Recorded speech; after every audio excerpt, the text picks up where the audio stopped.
coronavirus pandemic hit the U.S., the economy has taken a downturn. Several Americans have lost their jobs and millions have filed for unemployment. So what about college graduates who are now entering the workforce? I spoke with hiring expert Amy Fulmer about what graduates need to know while seeking that first job. Amy, thanks so much for being with us tonight. First off, how is the job market right now? Wow, it's abysmal. I wish I had some better news to report. It's unprecedented. And in my 23 years of staffing, I don't think I've seen anything like this. I'm just being honest. And a lot of people graduating right now and looking for a job. What are the first steps that they should take when they're out looking for that job? Well, first and foremost, it's a head game at this point. So try not to look at the news.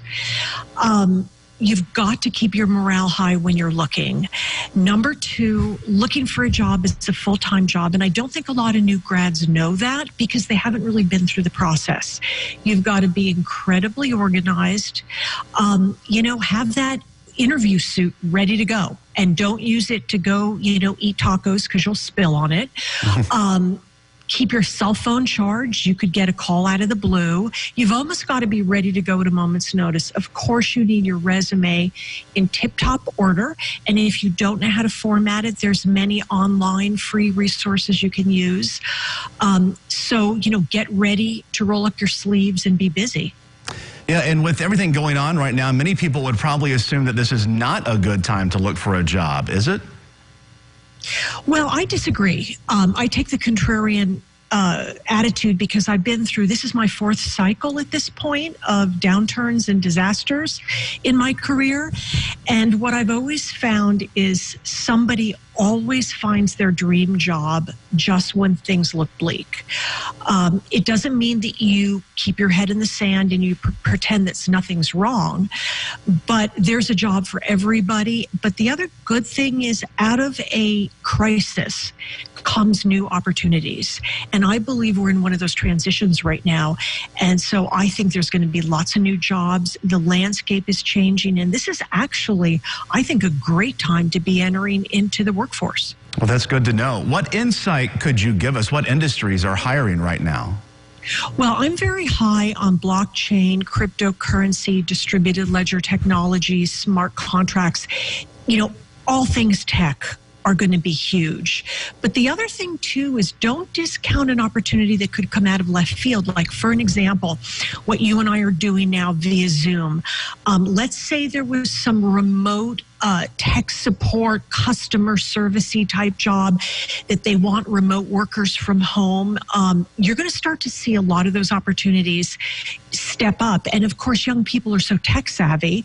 I fight with my computer to get it going on the Zoom. So, it's a miracle I'm here. But for the young people, it's easy for them. So, expect the unexpected. Let's talk a little bit about networking. How important is that right now? Oh, it's critical, absolutely critical. And what I was also going to tell your viewers, do not discount an opportunity to do an internship. I know that that's not in vogue. I understand everyone pays for college. They want to get out and get that big fat paycheck. But I have seen some of the most impressive displays of job opportunities come through an internship. So if you're networking and you find someone that wants a part-time intern while you're looking, take it. The other thing is be very organized in your job search. If you go to the job boards, which I highly encourage, and you're using ZipRecruiter or you're going to Monster or Craigslist, keep a documentation of the recruiters you speak with. Be very specific because there are ownership laws that can come into play. And if you don't have the documentation, it could come back to be a problem. What websites would you recommend that we use to look for a job? I'm a fan of ZipRecruit for new candidates. I'm a fan of Monster. For people that have a little bit more experience, Indeed is amazing. Glassdoor is amazing. But let's say you're into the trades. Trades is a great place to be. If you're a plumber, if you're an electrician, if you just got your HVAC engineer's license, check out Craigslist. A lot of these sites repopulate as well, which is really good. So if you go on one, you can get cross-posted on another. But don't discount job boards because they work. Some good information there. That was hiring expert Amy Fulmer.